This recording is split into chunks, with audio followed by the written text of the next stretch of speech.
About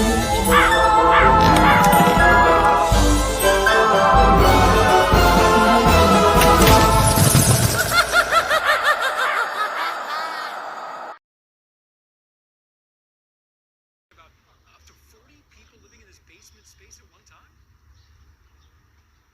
Adam, it's actually more. I just spoke to the landlord, and he confirmed to me that he had 74 migrants living in this property, living in the basement. You can see police officers are here on scene. It's all part of this ongoing investigation.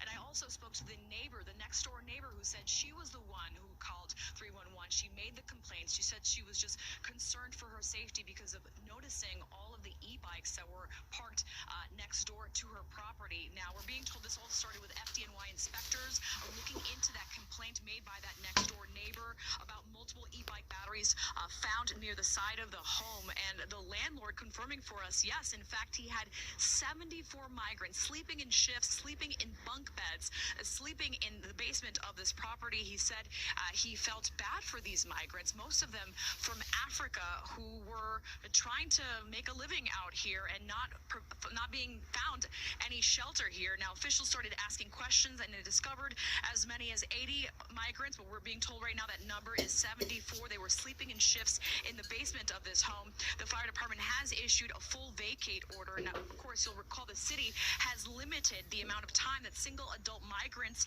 can stay in city-run shelters to 30 days. Migrants can reapply for shelter at a reticketing center in the East Village, but the landlord telling me these migrants were tired of waiting. They were tired of trying to sleep outdoors, and this was the best option he could provide for them. This basement behind this furniture store here in Queens that you can see is now, there's been a full vacate order.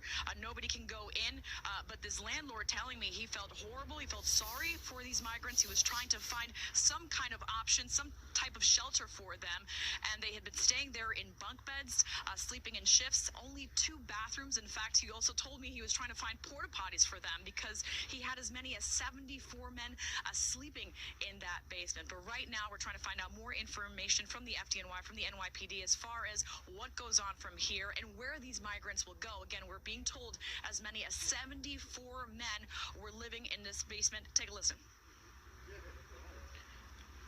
When I told them that they don't want to go, because they all say they don't want to go. They rather stay here than go back over there. Okay, I was trying to, talk to them, talk to the guy who was in charge. He told me that he promised me that they will have a place for them. They have a place for them. This is what he told me. We have a place for them. They're going somewhere. I told him, are you sure of that? Because I don't want them to go back through the same thing again. That's why they're here.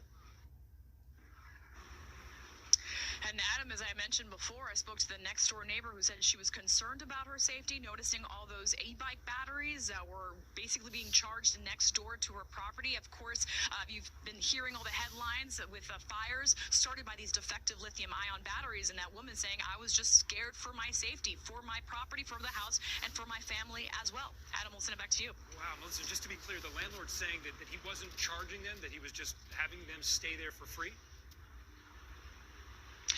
It was a donation system, people pulling in resources, people pulling in money. But according to this landlord, who is a migrant himself, he was just saying, I felt horrible for these men. They had nowhere else to go, and this was the solution I could provide: a basement with bunk beds, people sleeping in shifts. He said the city was just not providing another alternative for these men who had nowhere else to go. That is according to the landlord. And of course, you'll be hearing from him later today at 4 o'clock.